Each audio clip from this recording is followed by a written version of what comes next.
¿Qué tal? Muy buenas noches, bienvenidos, bienvenidas. Esto es Hagan Algo, como cada domingo a las 9 por la pantalla de C5N con un programa recontra cargado que tiene, por supuesto, en agenda lo que fue el DNU del presidente de la República con las telcos, que aborda un par de cuestiones en materia de telecomunicaciones, a mi criterio menos profundo de lo que interpretaron algunos y lo que interpretaron otros de ambas orillas, pero recontra necesario en un momento donde si el objetivo inicial es el ancla inflacionaria y el acceso en el medio de una pandemia, parece inobjetable desde ese punto de vista. Vamos a abordar, por supuesto, el trasfondo político de esto. ¿Tuvo o no tuvo que ver con las movilizaciones comandadas o articuladas por los medios de comunicación? ¿Tuvo o no tuvo que ver con algunas posiciones que tuvo el Grupo Clarín con el gobierno nacional, que parece haber endurecido su postura frente a un jugador que desde Tacuarí dicen, claro, esto es contra nosotros, y lo que dice el gobierno es, y si son el único jugador que centralmente tiene ese nivel de concentración en el mercado, lo cual lo que propone mucho más interesante o igualmente interesante que el DNU es otra vez la oferta de medios en la República Argentina. Bueno, en virtud de esto aparecieron un par de cuestiones. Noelia Barral Grijera va a contar las claves del DNU y también vamos a pelotear las cuestiones políticas que orbitan a la decisión que se tomó el viernes a última hora, pero tiene que ver también con digamos, los movimientos internos, quién lo escribió, cómo, cuándo, quién se enteró antes, quién se enteró después, quién se anotició con el DNU publicado. Bueno, hay un montón de cuestiones que orbitan a la decisión que tomó el presidente de la República. Y hoy vamos a estar hablando con el titular del ENACOM, con Claudio Ambrosini, aquí por la pantalla de C5N en Hagan Algo, para saber no solamente los alcances de este DNU, sino también para que responda el titular del ENACOM las críticas que ha recibido este DNU en materia de inversiones, fundamentalmente, y en materia de funcionamiento del servicio, que son dos de los grandes factores sobre los cuales se sostuvieron las empresas y la oposición para rechazar la postura del gobierno nacional. La verdad es que cuando uno ve las articulaciones, uno no sabe dónde terminan las compañías y empieza la dirigencia política que se opone a este tipo de medidas. Pero me parece que esto es para abordarlo en el comentario que vamos a hacer. Porque Estefanía Pozo nos va a contar sobre el plan de Martín Guzmán para la energía, algo que venimos diciendo acá, se lo hemos preguntado incluso al presidente en alguno de los reportajes que le hicimos, qué pasaba con el área de energía, que parecía que no le faltaba un poco de inyección anímica, diría algún director técnico de fútbol. Bueno, se fue Sergio Lanciani y llegó Darío Martínez. Vamos a contar también el trasfondo de la llegada de Darío Martínez, quién es Darío Martínez, por qué llega Darío Martínez, pero Estefanía Pozo va a contar el plan de Martínez y Gabriel Morini con uno de los temas del año, que tiene que ver con el espionaje, la causa del espionaje, fundamentalmente el de Lomas de Zamora. Los teléfonos encriptados van a ser agenda hoy de Hagan Algo por la pantalla de C5N con toda la información de Gabriel Morini. Y va a venir a hablar con nosotros alguien que hoy tiene un cargo muy particular, es decir, de una actividad muy determinada, pero que es un cuadro político del peronismo, fue uno de los articuladores de la elección, y fue uno de los que primero salió a defender al presidente de las críticas internas que se habían extendido hace más o menos un mes y medio atrás. Estamos hablando del ministro de Defensa de la Nación, Agustín Oscar El Chivo Rossi, que va a estar en instantes nada más conversando con nosotros.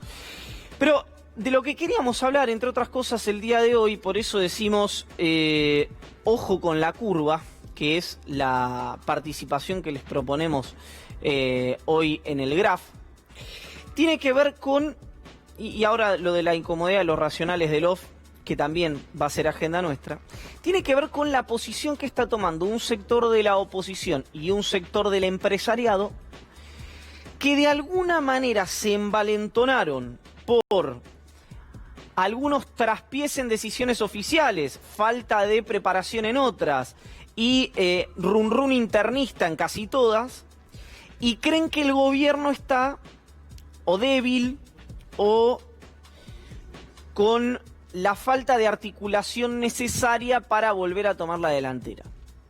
Bueno, esto en relación a algo que decíamos antes, y por eso decimos lo de ojo con la curva, está pasando algo muy similar a lo que pasó previo a las PASO del año 2019. Un grupo de gente entre la que nos encontramos nosotros, periodistas, grupo de lo que Jaime Durán Barba llamaba el Círculo Rojo, que producto de tener un conocimiento por ahí más fino de algunas decisiones, o de falta de algunas decisiones, o de qué no se hizo en algunas decisiones, o de leer en términos más finos algunos titulares o algunas réplicas, o de conocer, por ejemplo, el disgusto que hay prácticamente en todos los funcionarios del gobierno con la reforma judicial, en distintos modos. ¿Por qué? Porque la ministra Lozardo dice al final, la defiendo yo sola. En el kirchnerismo se enojan porque no hay suficiente brío, en teoría, del Ministerio de Justicia para defender esa reforma.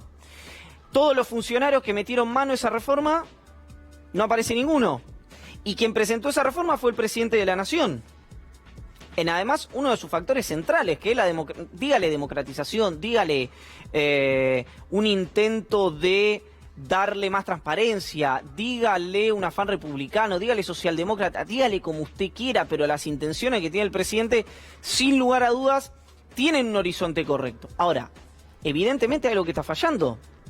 No solamente los funcionarios no pueden no salir a defender la reforma del presidente, sino que tendrían que ir a pedirle, por favor, a Alberto Fernández o al jefe de gabinete, a menos que sea una decisión esta de comunicación que yo no conozco, y en tal caso, bueno, discutiremos esa estrategia desde el punto de vista periodístico, pero tendrán que ir a pedirle, por favor, que hagan fila para ir a los medios de comunicación a defender la reforma judicial del presidente, por dos motivos centrales. Primero, porque es el presidente, y así funciona la estructura de poder en la Argentina, pero el segundo, porque si no, lo que queda instalado es una suerte de postulados que nada tienen que ver con el espíritu de la reforma.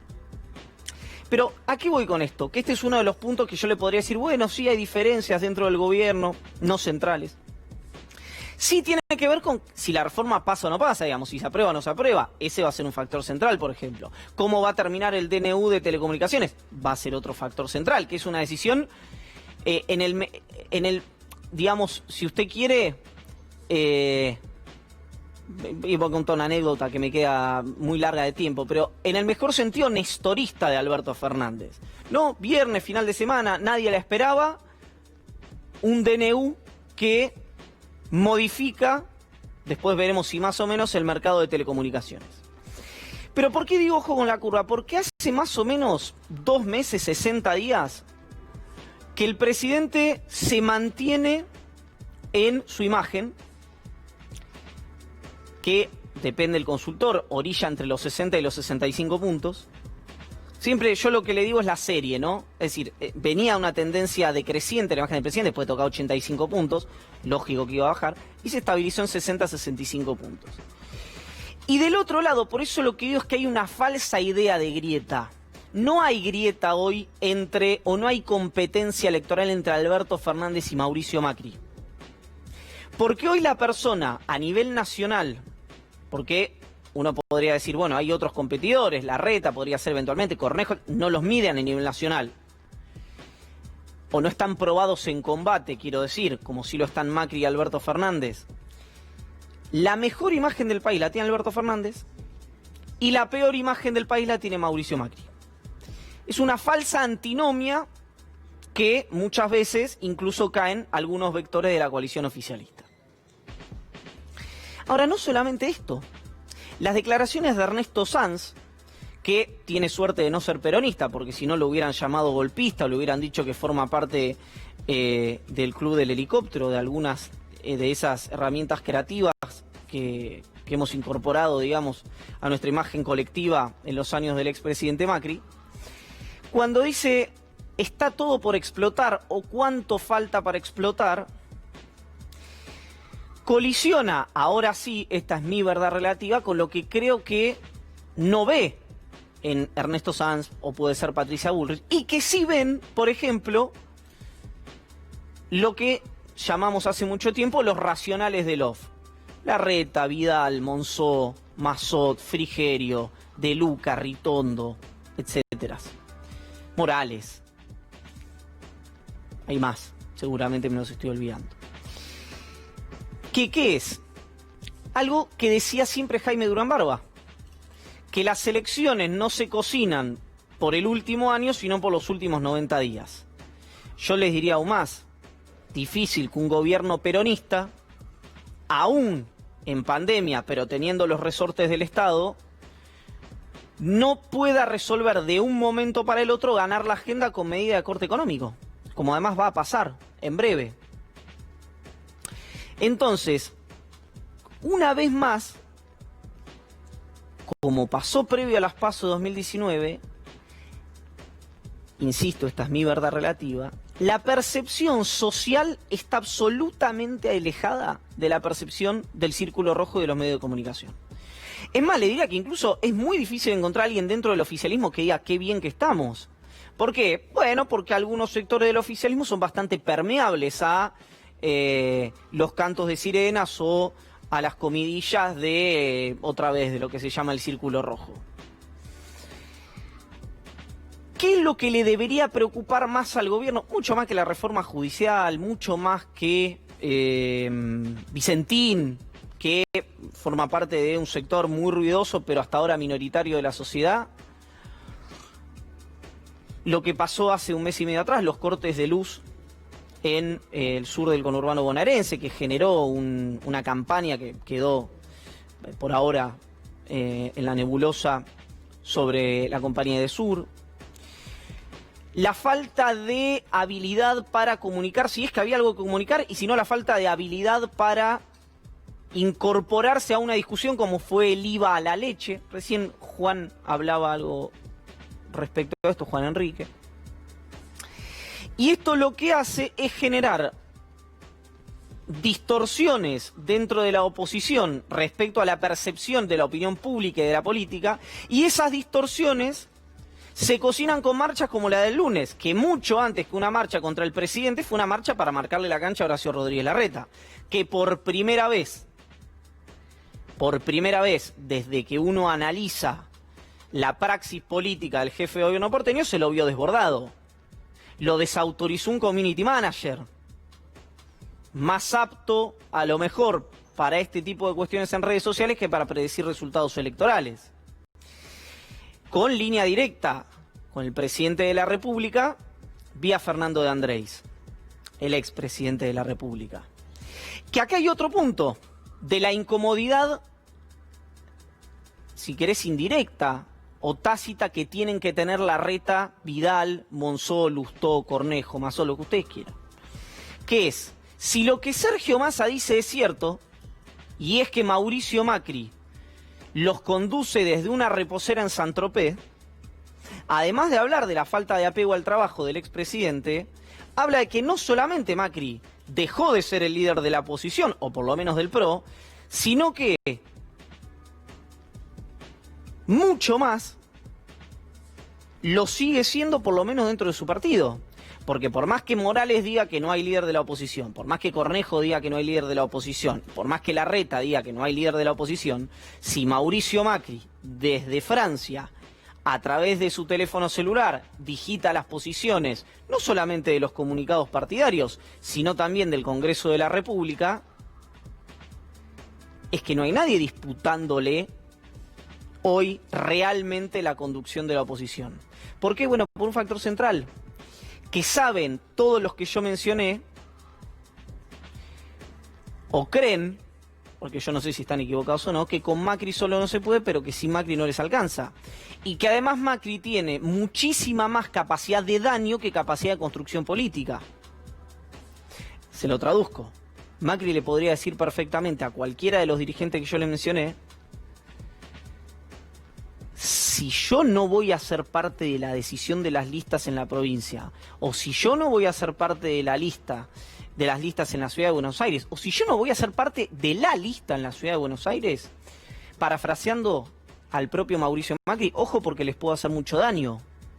Y si hay algo que saben quienes han compartido la trayectoria política del expresidente desde sus albores en Propuesta Republicana, pero tal vez mucho antes, compartiendo momentos en la Fundación Sofía, él no formaba parte, pero orbitaba, o después en Boca Juniors, o después como jefe de gobierno, ni hablar como presidente, ahora como expresidente, conociéndose, por ejemplo, el espionaje a su hermana, es que es alguien que esas cosas las puede cumplir. Macri podrá no cumplir que la inflación no es un problema o que la pobreza va a bajar, pero algo que saben quienes han recorrido el camino político con Mauricio Macri es que si les dice que les puede hacer mucho daño, les puede hacer mucho daño. Esta incomodidad que tienen los racionales del off es algo que va a digitar y que va a conducir la discusión intraoposición de acá hasta la pospandemia, que el gobierno dice que es el 29 de agosto, yo ya no comprendo por qué, o sea, entiendo que dicen que es porque es el cierre con los bonistas, pero vemos Europa, hay rebrotes del virus en casi toda Europa, pero por algún motivo acá la ciudad de Buenos Aires, la nación cree que acá no, esto no va a ocurrir. Me gustaría francamente entenderlo. Pero pasó algo hoy y pasó desapercibido porque Alberto Fernández dijo: Argentina le fue peor con Macri que con el coronavirus, y fue el título que generó agenda en todos los medios de comunicación, pero que a mí me parece algo realmente un punto de inflexión, si que quiere, en la historia democrática reciente, en declaraciones de un presidente en ejercicio. Y que si esto no es cierto, o Macri considera que no es cierto, debería salir el propio Macri a plantear algo, porque lo que dijo hoy Alberto Fernández, y que marida muy bien y machea muy bien con algo que contó nuestra colega Rosario Ayerdi en el diario Perfil en los albores de la cuarentena, es grave de verdad. Escuchen lo que contó hoy el presidente Alberto Fernández sobre el expresidente Mauricio Macri en Radio 10 hoy a la mañana. El primer día que yo decreté la cuarentena, al día siguiente era mi abuela que me recomendé, que no haga la cuarentena, que dejemos a toda la gente en la calle, que se murieran los que tenían que morirse, y que no matemos la cuarentena. Bueno, él cree eso y actúa en consecuencia. Yo, gracias a Dios, estoy muy lejos de eso, pero para mí la política es cuidar la salud de la gente, la salud de la gente.